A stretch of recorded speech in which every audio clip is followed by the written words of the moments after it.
it's a higher center, but we're not meant to like live there, So I think that that's a really important thing to understand, that is extremely supportive to help us to like feel our multifaceted self and to expand our consciousness and to be bigger and more powerful, more of ourselves, just being ourselves. But it doesn't mean that I'm supposed to live in bliss forever and ever. And I think that that's what kind of goes into the "are we happy yet" thing of like, that's not the point. Yeah. We're not supposed to like be little angels floating around, not stubbing our toes. Yeah. We're still going to stub our toes, but it's how you react to the toe stub that's important. Like, is it going to fuck up your whole life, or are you just going to go, oh, that's okay.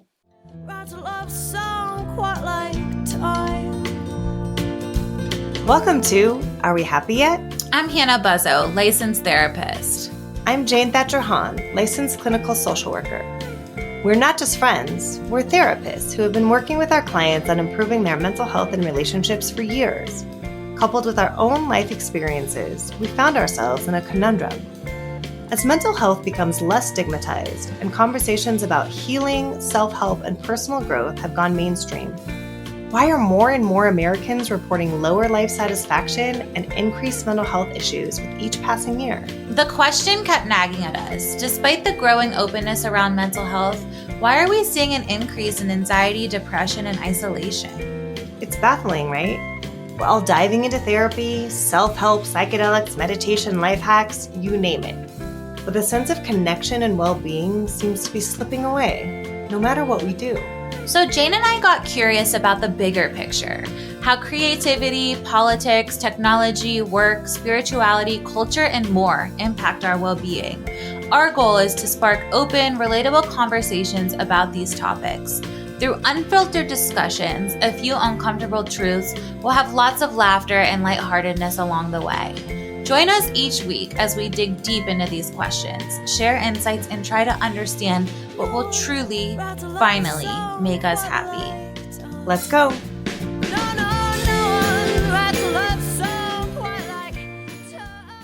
Welcome to the podcast, everybody. I am so delighted and so charmed to have one of my dearest friends here, Jenny Leavell. I have the pleasure of trapezing all around the desert with Jenny and camping with her and having all sorts of adventures with her. So welcome to the podcast. Thank you. So nice to have you here. Yeah. We're going to have a really cool and interesting conversation today about shamanism and the Western medical model, especially around mental health, and where these things sort of overlap and where they differ. And Jenny is an expert on some of these things. So we're really excited to have her here to talk about some of this stuff. Jenny, tell us a little bit about you and yourself and your journey towards becoming a shamanic practitioner. Okay. So I was raised by a hippie mom. I think it really started there. Yep. So I think, she was really into new agey stuff when I was young. And so I was definitely raised with sort of a wider range of experience, I think, than the average American around, she was into like fairies and angels and would take me to emotional workshops, and, on what are feelings and all kinds of stuff like that. So she like believed in fairies, believed in angels. Okay. Absolutely. Yeah. Did she see them? Yes. Okay. I think so. To some degree. Yeah. But so that, when I was younger, I went back and read some of my journal entries from like when I was 18, and even back then I was really interested in studying spirituality, basically.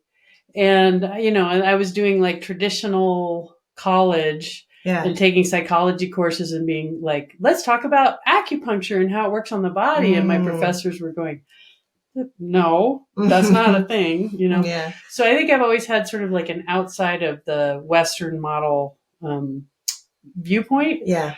But when I was in my early 20s or late teens, early 20s, I started training martial arts, and I dove way into that. And it was like a Indonesian Chinese kung fu. And it was animal movement based. So I never knew that. Yeah, it was based on crane, tiger, monkey, and snake. Wow. So that whole experience was really amazing. It actually didn't end well. I ended up leaving the martial arts school for many various reasons, one of which was its cult-like status. But I learned a ton. And I actually was a women's self-defense teacher. I trained to be a women's self-defense teacher. And I loved that animal movement. So when I left the school, I was feeling like that was missing. And I went and tried out dance, and I was doing all kinds of physical exercise, but nothing really had any like energy to it the way the martial art did. And so I started studying shamanism with a local woman in Portland, Oregon, where I was at the time. And she had trained under Michael Harner, who was sort of like the originator of we call it classic shamanism in the U.S.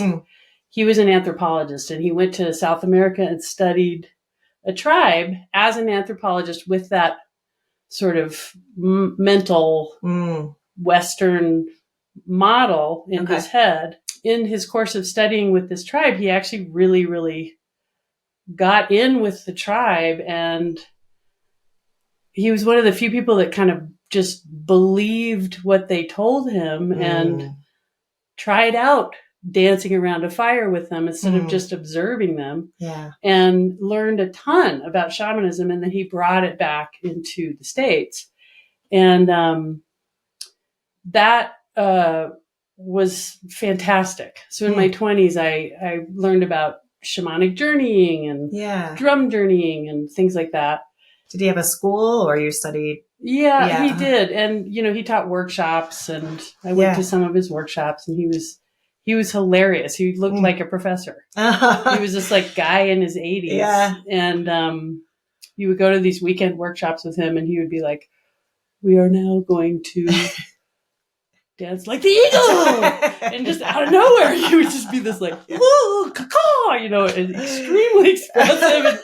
And, we're all sitting there going, "What is happening?" And so I then left Portland. My husband and I moved to Colorado. We had kids. I kind of dropped it and let it fall away. Got all caught up in mothering and doing the mom thing and, working in our business, which was like fixing and flipping houses and just trying to manage life. And your kids turned out pretty magically. So I'd say you were pretty cool. Yeah, they're pretty cool kids. So, and so when I was around 39, I just was depressed. Yeah. And I felt like something was really missing. And I thought, what's missing is that spiritual aspect. So I found another group that was shamanic practitioners in New Mexico, and went and did their 1-year training and kind of got back into it, and have been studying with that group and then on my own with other psychics and other kinds of training since then for about the past 15, 20 years. Amazing. Yeah. And I feel like it gave me just what was missing in my life, like just that sense of connectedness, and that there's something beyond me and I'm connected to it. And there's the whole universal experience that I'm having is so much bigger than just me. And I think it's been wonderful. Yeah. So that's sort of my journey with love it. Shamanism. Yeah. I mean, and that's an interesting, I just turned 40, and I can certainly relate to sort of, there's something that happens around this time, right? Where there's like an emptiness or like a search for yearning, meaning. yes, or a restlessness. Yeah, and it's like you're ticking off all the boxes. Like you're working, you're doing all the things. And then family, career, kids, house, marriage, whatever, or wherever you are on that journey. You've done some things or checked off some of those boxes. Yeah, and you're either finding a lot of meaning in it, or there's something that's like just kind of hollow. Yeah. And for me, it felt hollow. Yeah. And not that all of that isn't wonderful and great, but it's like I personally just need that like sense of spiritual connection in life. Yeah. Yeah. Mm-hmm. Yeah, that makes a lot of sense. So I think a lot of people are unsure about what the word shamanism, practitioner means. So can you help us understand what all of that means? Yeah. Great. So I would say that like the most basic definition of shamanism is that there are indigenous cultures all over the planet. And they've been around for millennia. Yeah. And they all have, totally different beliefs and sets of beliefs, but they have a lot of things in common. Yeah. And one of the main commonalities is this belief that nature is alive and conscious, everything in nature, and that we interact with it. Yeah. That's it. That's the bottom line. And so how we interact with our natural world and our surroundings and these different realms is shamanism. Yeah. Okay. That's it. It's just a map. It's like how to interact with the natural world. The shaman in the indigenous culture is sort of, they can be, it's really multifaceted job. And so you could be like a warrior shaman. You would be so you imagine that you're a small community. Yeah. And you live out in the woods and there's no police and there's no hospital and there's no support system. So the shaman is a wise ceremonialist. They're the person that is like aware of when things are shifting. They're really connected to the seasons and what's happening around them. And it's like, oh, it's time for a ceremony. We're harvest. It's usually centered around what's happening in nature. Yeah. Or they might notice that something is off in the community and they say, we need a ceremony. We need to, these two people are fighting, or it's like, we need to do something in the community to shift the energy. They would also be like the psychologist. So anybody who's having a mental health issue would go to the shaman. Yeah. And they would also be like the doctor. And they would have a huge amount of knowledge about plants, everything around them. Yeah. And what is good medicine, take this for a headache or take that for broken bones or. Yeah. Yeah. And, and then storytelling is another huge part of shamanism and singing. And so using all these ways of helping people to connect and heal, basically. So they're healers, but like on a huge range of levels, modalities, levels, right? Yeah. Yeah. And you have shamans that are specialists, and different tribal groups. It's like in the South American jungle, there's hundreds of thousands of plants. Yeah. So those shamans are like the most incredible medicinal. Oh, wow. They know, they have this incredible encyclopedic knowledge about hundreds of thousands of plants and what those plants can do to heal everything. It's amazing. Cool. Yes. Yeah. Okay. So what I'm hearing is, there's similarities. A lot of indigenous cultures have sort of the identified shaman, and maybe they call it that, but maybe they call it something else. Yeah. And sort of the thread for all these healers is a deep connection with nature and a deep connection with the natural world and an understanding of how to use that to make humans well, maybe, or make the community well. Yeah, I would say so. Okay. They're sort of like the original psychologists or the original doctors. You know? Yeah. That makes a lot of sense. And you identify as what in all of that world? So I identify as a shamanic practitioner. Okay. And the reason I don't call myself a shaman is because I am not an indigenous person. Yeah. And so I think it's really important I think it's also a very loaded word. Like you're saying, most people don't really understand the word or use it very casually. Like, oh, she's a shaman. And it's like, well, what does that mean? Has she studied with a actual indigenous person in the jungle for 25 years or did she just like take a weekend workshop? Like, so it's you got to be careful with words that are so broad and also loaded. So in my case, I call myself a shamanic practitioner or just a person that studies shamanism because I'm not indigenous and I wasn't trained from childhood by someone who is like a tribal leader and I would never want to, portray myself in that way. Yeah. We were talking before we started recording about cultural appropriation and all of those pieces around plant medicine, shamanism, I'm sure a whole host of things in this world, which is kind of a hot topic now as we're using a lot of plant medicines in the Western world. What did you find was useful in the groups you studied with in terms of honoring the cultures or trying to understand who we are, who they are?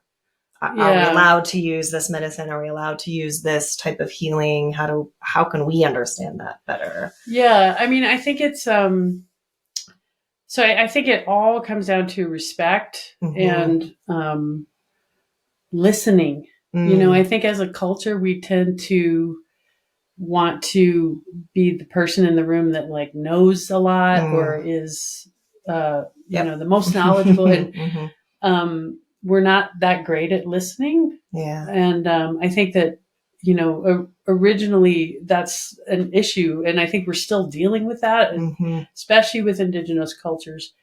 They're just culturally very different. And they, because they value nature and spend so much time in nature, I think that affects them in terms of like, they're quiet. They listen. You mean they're quieter than Americans? And I'm making a huge broad generalization there, but also like, so, in my case, I've studied with Shipibo shamans in the jungle in South America. I've also studied with Wixárika shamans in Mexico and in the desert. And I've also just studied with Americans who are shamanic practitioners who have many years of experience with wide range of tribal groups and studying with different people. But the bottom line is that I think it's really important your attitude going into something. Yeah. And I think, even in relation to working with plants, it's like, are we being respectful and listening? Or are we just trying to get what we need from it? And then, sort of who cares what happens in the process. So I think the indigenous viewpoint is more holistic about plants in general. And plant medicine and all of that. Yeah. And from the stories you've told me about some of the studying you've done, it sounds like you were invited, allowed,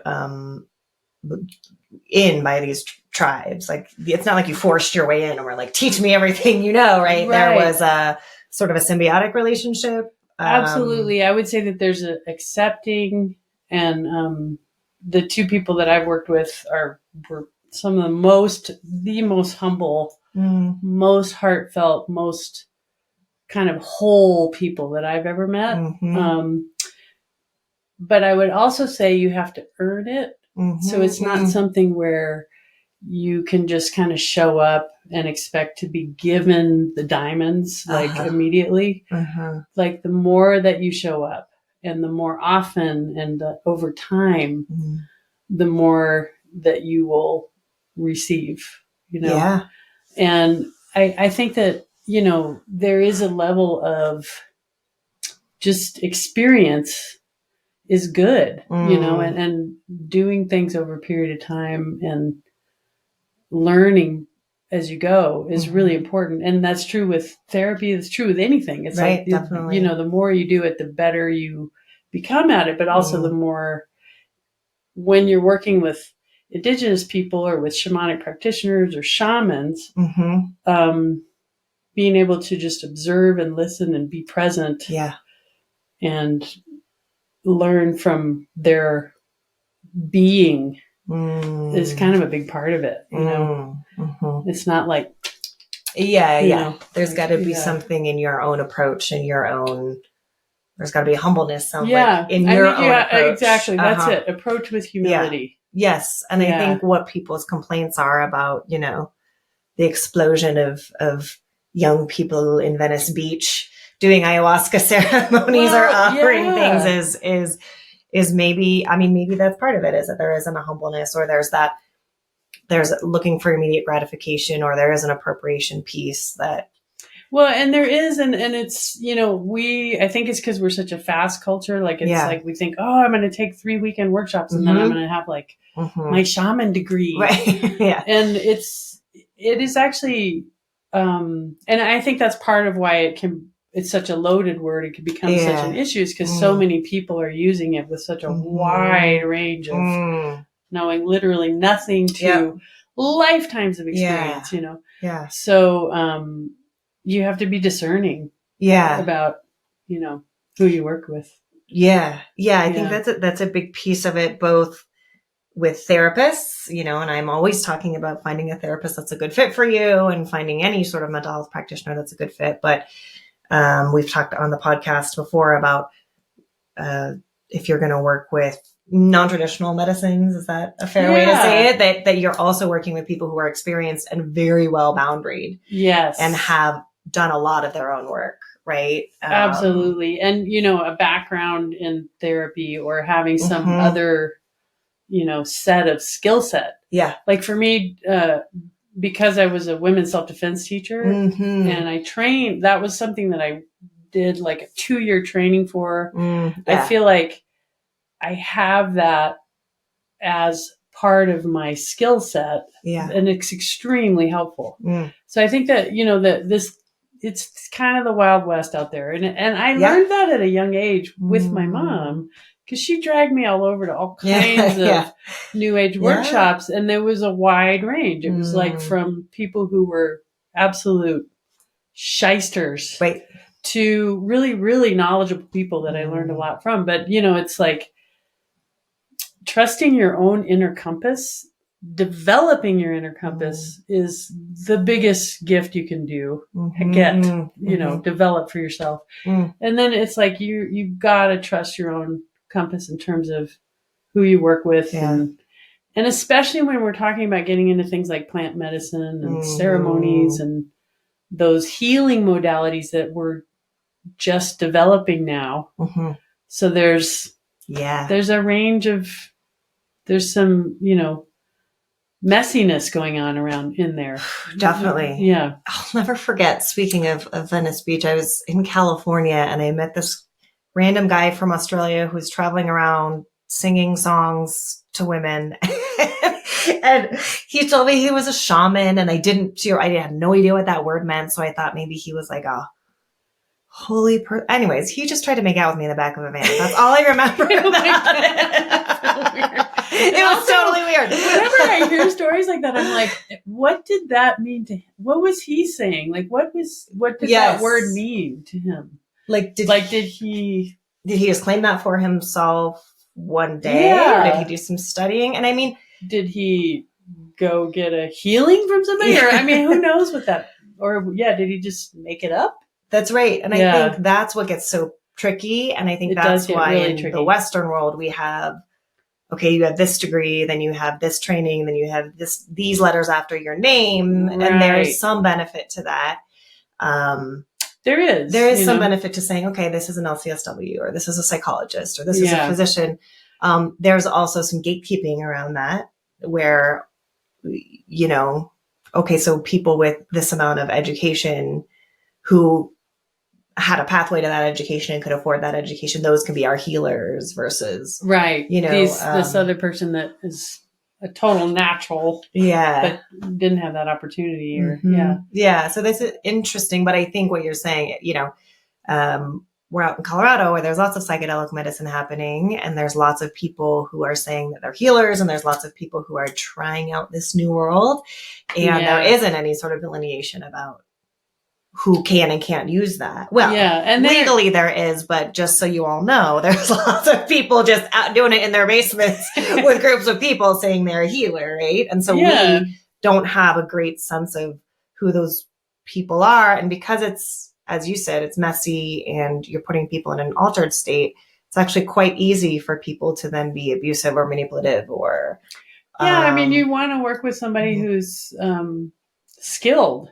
Skilled. And has experience and who is clean, you know, who is responsible for themselves and their own stuff. And unfortunately, I mean, there's a wide range. I think there are some people in basements doing fantastic work, and there are other people who are, I'm a shaman, right. You know, and it's like, well, if I were to go to someone and go and be in a ceremony, I would want to know that if things really went south, they could handle that, you know, and understand what's going on with me and be able to help me if I had a medical episode or if I was freaking out and needed support or all of those things, you know, or even, just needed someone to pull you through whatever. The medicine was bringing up for you that was difficult at the time. Having a helper is And I would say too, an interesting thing about shamanic ceremony, which I have been in shamanic plant medicine ceremonies, is they fully expect you to be responsible for yourself, which is very interesting. Okay. Yes, there's support. But I think, that's something in our culture where we tend to want people to take care of us. And the shamanic practice is usually more that we are fully resourced and we have the belief system around in shamanism is like, I have so much power. I have so much available to me to support me. And plant medicine is one of those things that can really help me to, reach an altered state and become open and connected and heal. And yes, shamanic practitioners will help me with that through healing and ceremony, but they also expect me to sort of take care of myself to some degree, And so I think that's important, that yes, you can be vulnerable and you can open up but you also need to, show up for yourself in that ceremony, in that state, Sure. So do you think there's some people who shouldn't go into that work until they've done maybe more different kind of work, maybe therapy? Okay. So what would you suggest to people if they are interested but they're like, I don't know if I could handle myself in an altered state? I would say that, yes, I think that plant medicine, we're just kind of seeking into this plant medicine thing, but it has its place in the healing modality, it's like in the healing of the person. But I think getting support with therapy or, having some kind of help and support along with that is a really good idea. Because I think that expectation that you're going to go in and do something for one night and it's going to like fix the problem is unrealistic. And I think that what can happen and has happened for me many times is I will get this like incredible aha moment, or I'll have this incredible understanding of myself, or even like a sense of healing of like, overwhelming support and love and the healing in my heart. But then it's on me to actually do the work to completely heal that. Yeah. To really integrate. And that is the case with altered states. It's like, in shamanic practice, altered states are actually important and helpful, really helpful. So you can get there through plant medicine or through drum journeying or through going out and just being in nature alone for 3 days straight. Yeah. That'll get you into an altered state. Yeah. You don't need to take any plant medicine to do that. But all of these altered states are extremely helpful because it gives you like a meta sense of yourself and how much more multifaceted you are than just your to-do list or, the size of your ass or whatever it is that you obsess about. You know? But that is, it's a place that you reach to.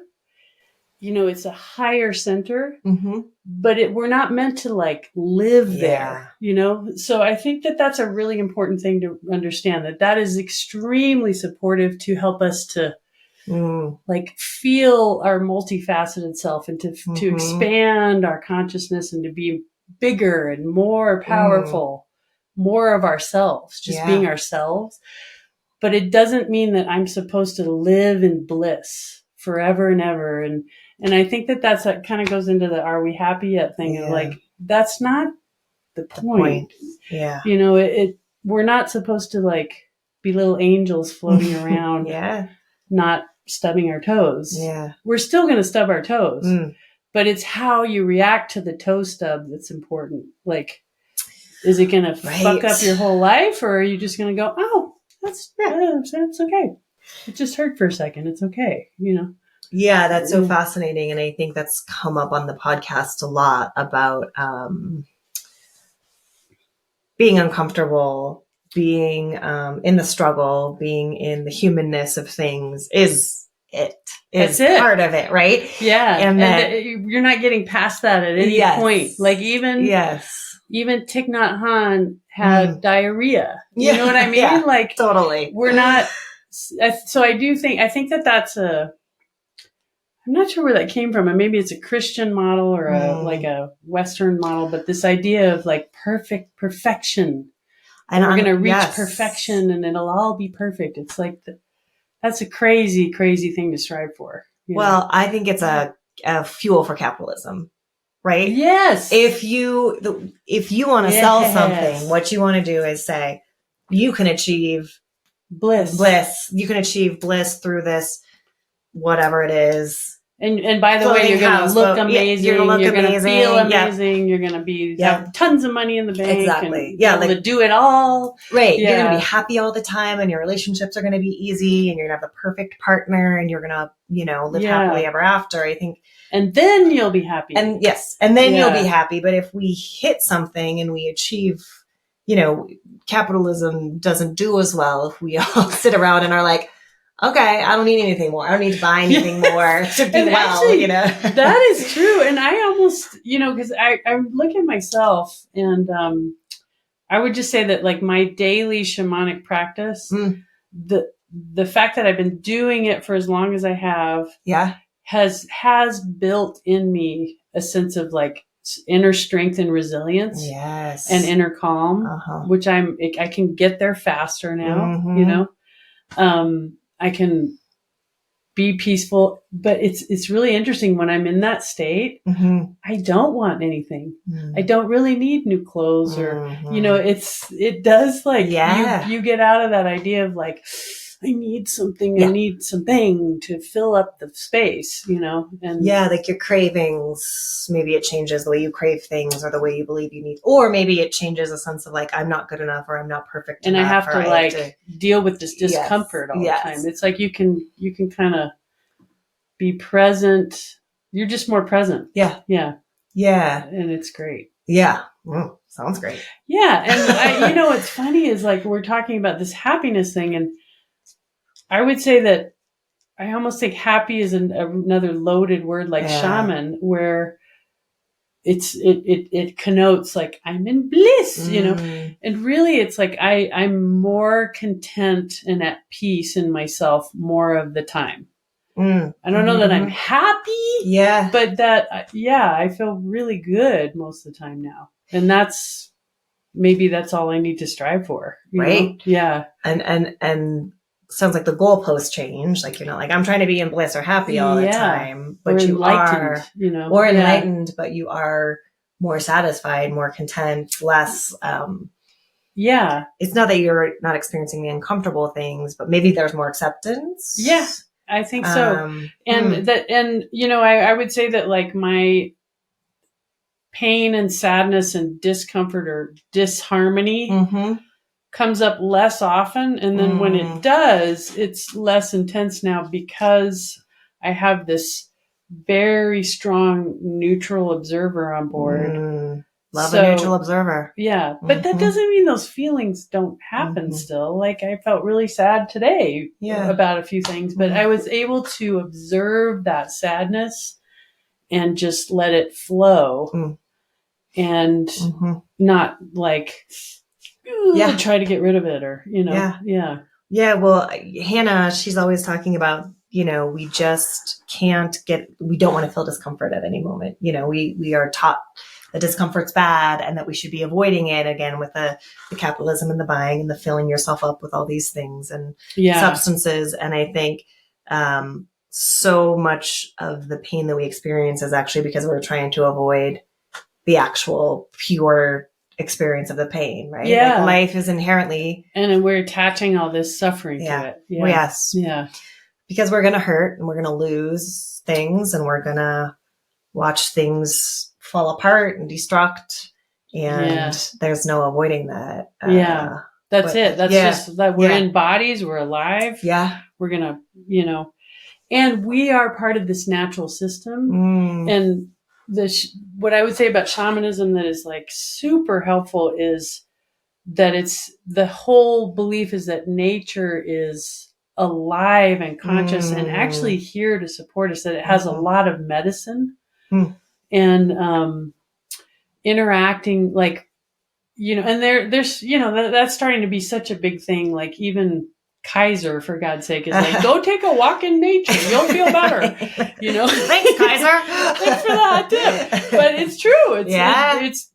It's becoming such a widely believed thing because it's true. It's like you go outside, you sit under a tree for 20 minutes, for 5 minutes, and it will change your consciousness. It just does, And so that is a huge part of the shamanic belief system is to get your ass out in nature and just look at a bird and look at a butterfly as much as you can and be in that energy field because that is our natural state. So it helps us to calibrate, and then everything, it helps us to connect to that neutral observation. And that part of us is really the true spirit, like sort of beyond all the thinking and the feelings and the wounds and so when we can connect to that, it's like, it's just that is so healing, Well, and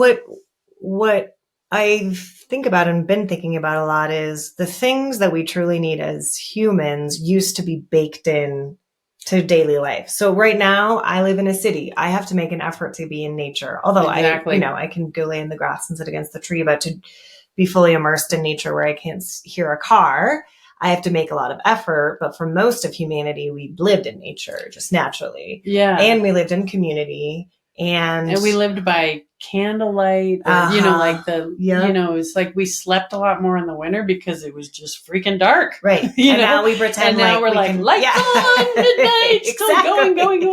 So we don't have that like ebb and flow. We're just supposed to be going at all times and then we burn out because we're not in a natural rhythm. Yeah. So while we can say like, I think what sometimes therapists can do is say like, well, you have anxiety or you are depressed. And if you had better self-help, self-coping strategies, all of these pieces, you need to fix this problem within you. But we've really taken the human out of mostly everything they need, which is daily nature, daily community, daily rest, daily connection. Yeah. It's all very, it's very simple. It's very simple, and but it's so annoying. I know. Because you're like, eat right, sleep, go outside, put your face in the sun. Yeah. All of that is really helpful. But what's annoying about it for me is that it's so much work to make those things happen. Yeah, exactly. Because that's what it's not in my, like, what's really easy for me to do is overwork, drink too much coffee, and be on my computer all day long. That's baked into my daily schedule. Totally. And that's easy for me to do. But what's hard is all go these outside. other, yes. Yeah. Yeah. Go actually get your ass all the way out to like a park or out into the mountains. It's work. It's work. I totally agree. Yep. Yeah. And then you're at the end of the day, you're tired from the day, like modern life. And so what do you sit in front of a TV instead of doing all these things that would be good for you? Yeah. So that thing of just like maybe taking it down a notch, because, even as we're talking, it's like, I'm realizing, oh my God, it becomes, I have that every morning. I'm like, oh my God, I need to make myself a really healthy breakfast. Right. Make time for my prayers, my shamanic, my connecting to the earth, which takes me at least 45 minutes. Exercise, walk the dog. Like it's see your friends. Yeah.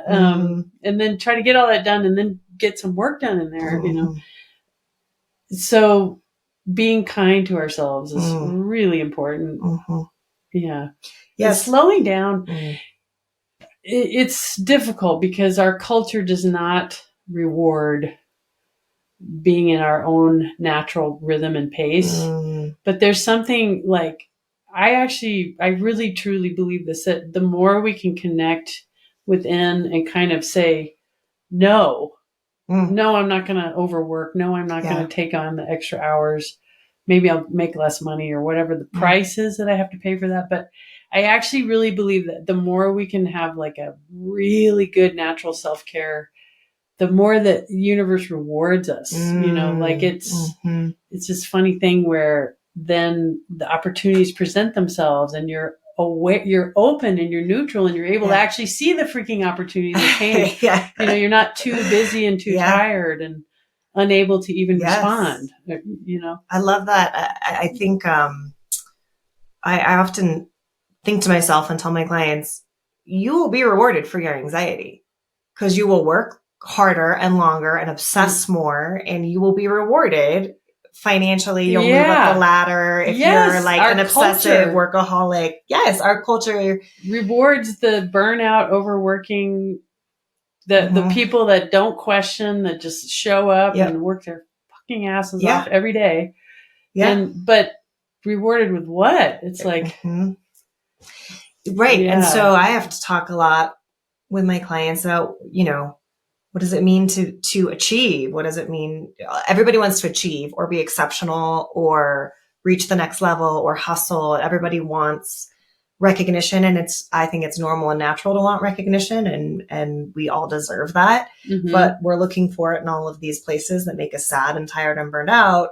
And what I'm hearing from you is there's actually these other rewards, but because you can't put a dollar amount on them or a productivity stamp on it, it's or like a PhD behind it or something. Exactly. But one of my teachers was this amazing shamanic practitioner, Angeles Arian. She just passed away a few years ago, but she was French. And he said that her teacher, she was taught in like this really traditional shamanic practice in Europe. But what she did was she literally went and spent 3 years in nature. Wow. Just hanging out in the woods. Wow. Just that's it. But and her job was to just observe, And that is actually, it's very simple. Like a lot of shamanic practice and the way that you're taught is very simple. It's like, just go be in nature and observe how animals interact and observe a flower opening and closing and observe the sun going across the sky. And that all sounds kind of crazy, but we're part of that whole system. Yeah. And there's so much creativity and so much wisdom there. And connecting to that is very powerful. And what happens is you then begin to be centered here in your internal clock, your internal, it's your assemblage point, basically, which is like where I am in space and time right here on the medicine wheel, which is just a map. It's a template for sort of looking at the world, the 4 directions and above and below. Okay. But I think that's sort of like the antidote to American culture striving. And it's really important because it's not like you then are not productive or you're not able to be a good citizen or anything. It's actually, you become more powerful and more, in a weird way, you're more productive in a less outward way, if that makes sense. It does. Like you're not running around doing a bunch of busy work that is meaningless. You're actually like, what am I doing today from this place? Yeah. What do I need to be doing that's actually important? And then a lot of the bullshit just kind of like falls away when you're centered. Yes. Yeah. And I think that what people, or maybe mostly myself, and I'll just project this onto everybody else, people are struggling. People. Yeah, the eternal people. No, I think that for me, a struggle is, what am I if I'm not doing? Yes. Doing defines me, and the product defines me. The product of what I'm doing defines me. And so I'm trying to work on understanding what I am outside of doing and product. Yeah, because we're end results results, because that's what we're focused on. So even in especially my artistic endeavors, trying to understand that flow and understand the being state, I guess, and to divorce myself a little bit from outcomes and dollar signs and those things. Yeah. But I do struggle with it because it's hard to find your place if you've been so attached to those things for so long. Well, in our culture, like you're saying, it rewards doing. Mm-hmm. And so we are in a very masculine culture, which the feminine and the masculine are these two energies that we all have inside of us. But our culture tends to reward the striving, doing, outward manifestation, which is masculine, and also intellect. Right. So we're all, we go to school for 18 straight years in the intellect, but nobody teaches us about like emotional well-being or, why are we not studying emotional health in school as equally important, because we all end up with mental health issues. We really need to study that stuff. But so, like you look at more feminine cultures, like Mexico, for example, is a much more feminine culture. Mm-hmm. They're more in that like softer, slightly chaotic, very creative vibe. Yeah. And if we could sort of marry those two cultures, like we could have much more of that soft feminine, maybe I'll get around to it. Or I need space to create that kind of vibe with our go, do. The doing is fine. It's just, it needs balance. It needs the balance of being, and can't be all doing, and we can't just, stuff that into like a 9-day vacation once a year. It's not enough. That's why Europeans look at us and they think we're absolutely crazy. And they're right, because we're much less happy. They literally put out of office for 6 weeks for the entire month of August and September. And it's like baked into their culture. They're a lot more well-rounded than we are. Yes. So not that anybody has it all solved, but definitely our culture has issues around just relaxing, and making space to, when you have space and even boredom, that's when creativity like comes from there, and you can access so much more energy than just like go all the time, Last time I was in Mexico vacationing, I was pretty struck by some of these things we're talking about, and I did some research when I got back about the happiness levels of Mexicans versus Americans, and Mexicans are significantly happier. Their mental health is significantly better than Americans. That is so interesting. And they point to part of it is speaking of the baked in piece, like the community is baked in, so they don't have to try or make efforts. Like if I want to see my family, I've got to coordinate and find times and all of these pieces. And they're all like they're just living there. at home with everybody. Yep. Or their lives are more communally based than ours. They have more space. They have more time. They're not as focused. They're not as obsessive about productivity and do. And money. Yeah. And so how, their mental health is better than ours. Most people, a lot of countries' mental health is better it's than so ours. intense. Like we have married this idea of money and happiness. And that is one of the huge gifts of traveling. Like I have been to some very poor countries. I was really struck, especially in Nepal. That was when I totally got it that like money and happiness have nothing, literally nothing to do with each other, except if you're absolutely abject poor. Yeah. A little money is going to really help you out. Yeah. But, I saw this woman, literally a homeless woman in Nepal in the street in Kathmandu, and she was so beautiful. Like she had washed her sari and she looked so beautiful, and she was there with her little baby, and they were singing and they were just like so happy.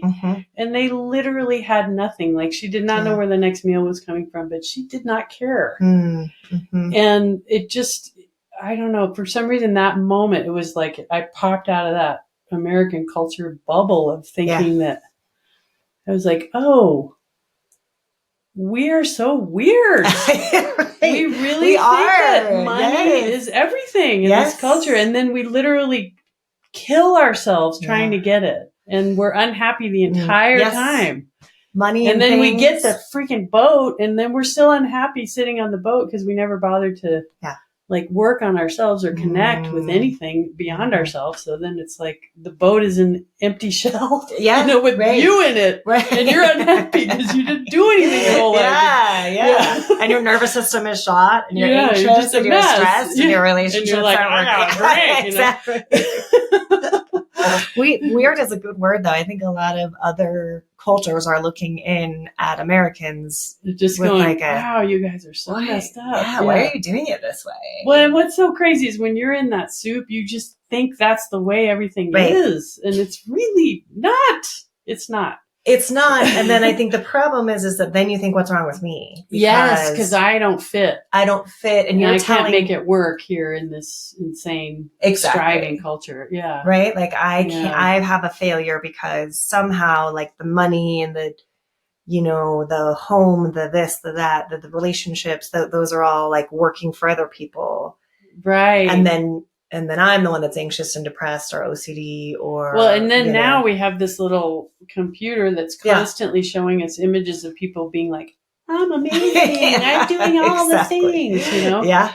And I look so great the whole time. And so I'm just, whenever I get on Instagram, it's like, I can feel myself turning it into this like comparative thing. It's really hard not to compare yourself to other people. And that's just become like a daily thing for most of America. It's crazy. Like hours long, especially our young people, hours are looking and watching and getting this curated fake concept of the world. And then of course they're thinking, well, why can't I make it work like this other person can make it work online? But actually anxiety and depression are pretty normal responses to a typical American life, I think. Absolutely. Right? Like you're not connected to nature. You're not connected to your community. You're on your devices all the time. Your politics are unstable. You're isolated. You're being given constant negative news messaging. Yes, constant. And so like the world is ending, and Howard, it's hard enough for adults to navigate that, but kids, it's like, I don't think I would have survived high school with social. I barely survived it as it is. I was like thinking, God, I'm so glad I grew up in the 80s before seriously these devices were just taking over the world. Yeah. Same. It was a big deal. Yeah, it was a big deal. You still had access to like rock and roll, but you didn't have devices. That was the sweet spot. And there was a lot of hanging around outside being bored. All the time. Just making up games because your parents wouldn't let you in the house. Exactly. And you hung out outside all the time and you were with your friends all the time. Yeah. Without adult supervision. Yeah. Which was perfect. Right? It was wonderful. Yeah. So Jenny, this has been an amazing conversation about happiness and contentment and our culture and shamanism and all these pieces. I'm curious, from your perspective, where you see sort of Western mental health or the concept of Western like wellness, which is a big, sort of a big word right now. Where does that intersect with shamanism? How are those things different? Where are the places where, you can get something from one area but can't get something from another? Yeah. I think therapeutic methods and the fact that we have such a wide range now in the States that you have access to, like EMDR or, all these different ketamine assisted therapy, internal family systems. Yeah. Yeah. So many different ranges that, I think that's all fantastic.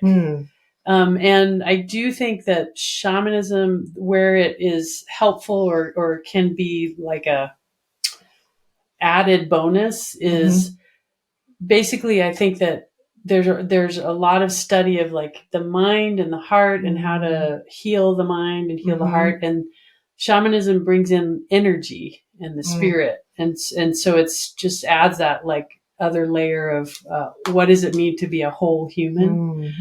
And what's cool about shamanism is that it's not like religion or church where you have to go through an intermediary to connect to spirit. Right.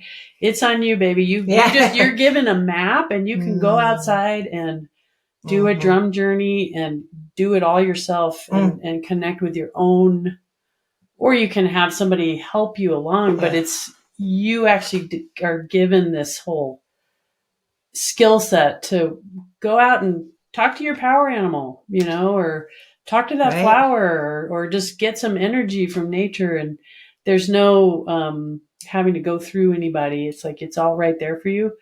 But back to the therapy thing, I think that they really work well together. I think that it's great to kind of just try things and see what works for you. Yeah. I mean, for one person, talk therapy is incredibly healing. And for another person, it doesn't quite get them what they need. And so I think shamanism is a really great addition.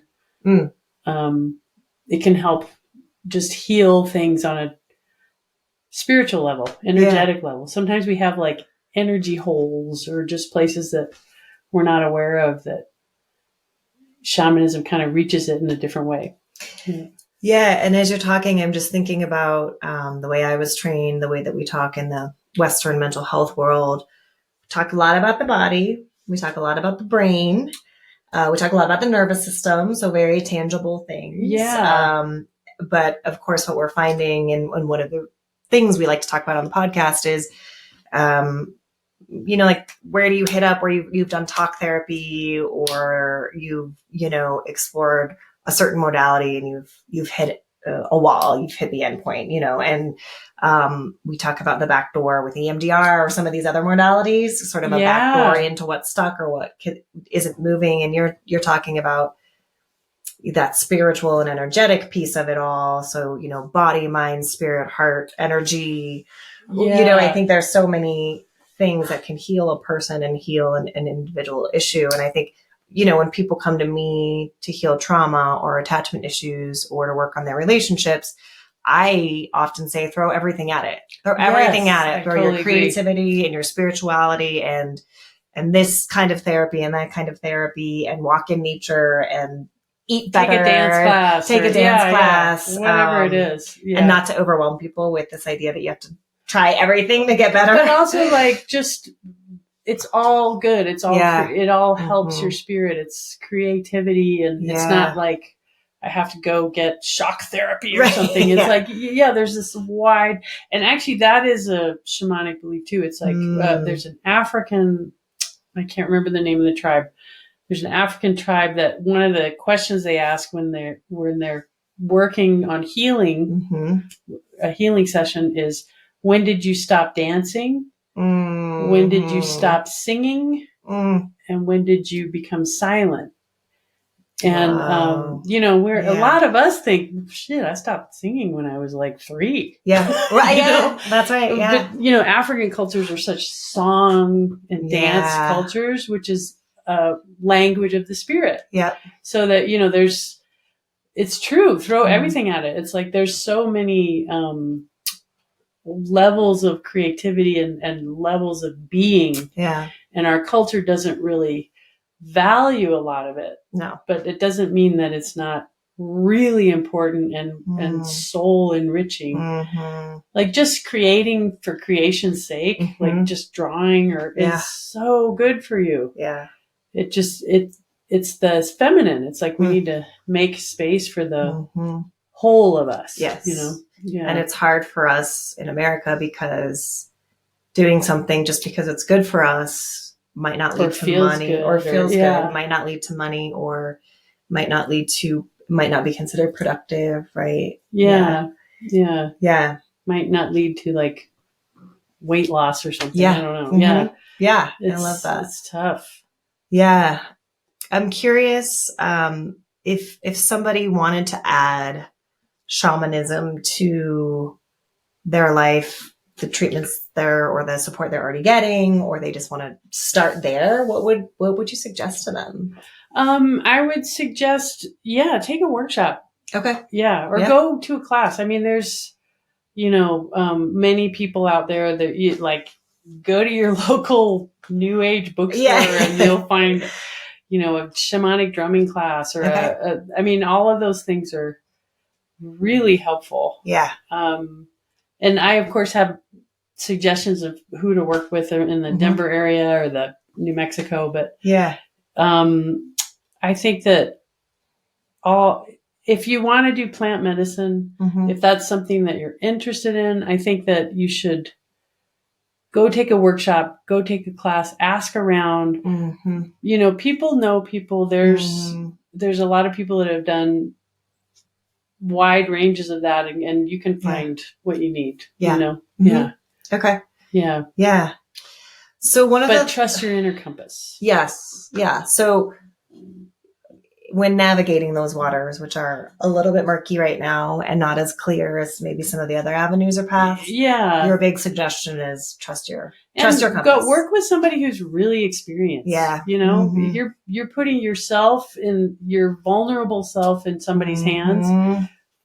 Go work with the people that have been doing it for 25, 30 years and, you know, who have a lot of experience in ceremony. Yeah, I agree with that. Yeah. Yeah. Yeah.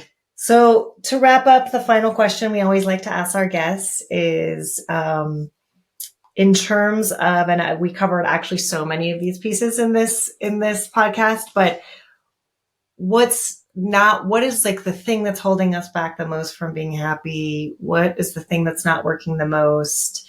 Or the several one, like things. to distill it, if you could distill it.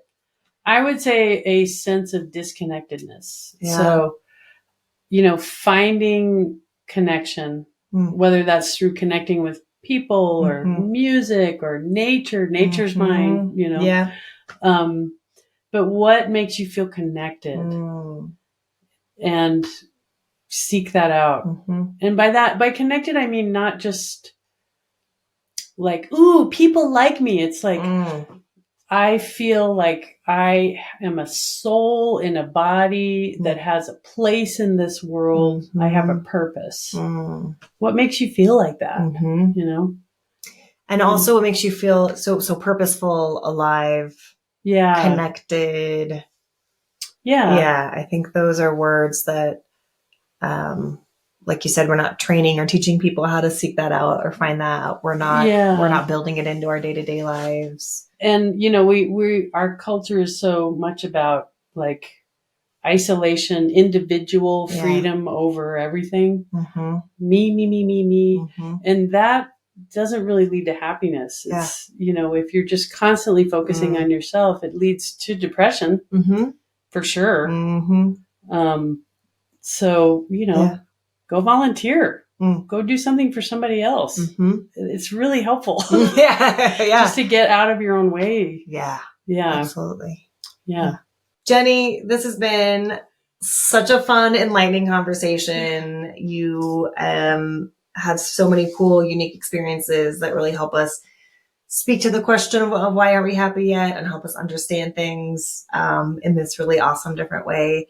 So thank you so much for being on the podcast. It was such a pleasure, and it was a pleasure to be here with you in a different space.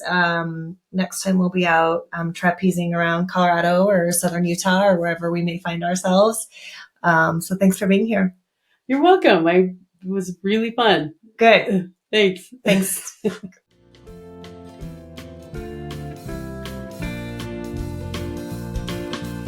You've been listening to Are We Happy Yet? A podcast brought to you by Green Roof Studios. This episode was produced, recorded, and edited by Jane Thatcher Hahn and Hannah Buzzo. All original music was written and recorded by the Jane Thatcher Band. For more information about the show, or to get in touch with us, please visit our website at www.arewehappyyetpodcast.com. Thanks for joining. See you next time. Well, and Jay and I were talking about it. It's in the freaking Constitution. The pursuit of happiness. God, you're right. And we were like, what do you think they meant by that? What did they mean? Right? I mean, I was thinking about, pursuit. So it's like you have the freedom to pursue what makes you feel happy, what you want to do in your life. But I wonder if at the time, like their idea of happiness was probably very like a really small definition, like you need to be a white man who has a farm with slaves, I'm sure. and, whatever. And a wife that does whatever you want, or multiple and you wives. should be able to pursue that happiness. Right. You can, sit in your study and read your book while everybody works for you or whatever. I don't know.